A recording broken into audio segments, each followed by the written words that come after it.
என்கிட்ட ஒரு நண்பர் கேட்டாரு, வாழைப்பழம் சர்க்கரை நோயாளிகள் சாப்பிடலாமா?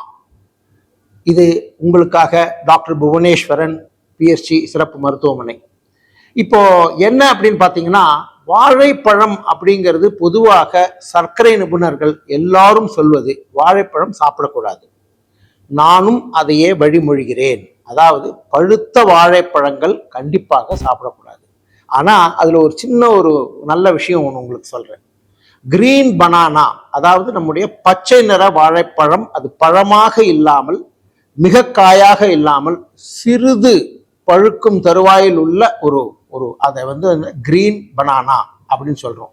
அதாவது அதோட தோல் பச்சையாக இருக்கும், உள்ள பழத்தினுடைய பழம் போல அந்த அளவுக்கு இல்லாமல் கொஞ்சம் காயும் பழமுமாக இருக்கிற ஒரு தருணம்.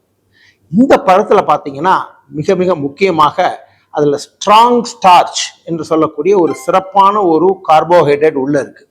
இது எதுக்கு சொல்றேன் அப்படின்னா, பழம் சாப்பிடணும்னு விரும்புறவங்களுக்கு இது ஒரு வகையான ஒரு மார்க்கம்.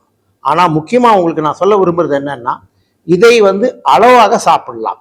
இது சாப்பிட்றதுனால என்ன அப்படின்னா, சர்க்கரை அளவு அதிகமானாலும் மிக அதிகமாக வேகமாக ஏறாது.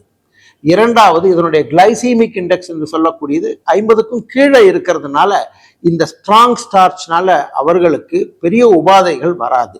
அதனால நீங்க என்ன புரிஞ்சுக்குங்க, கிரீன் பனானா என்கின்ற அந்த ஒரு விதமான வாழைப்பழம் சர்க்கரை நோயாளிகளுக்கு அளவாக ஒரு 100 கிராம் 150 கிராம் ஒரு நாளைக்கு சாப்பிடுவது சால சிறந்தது.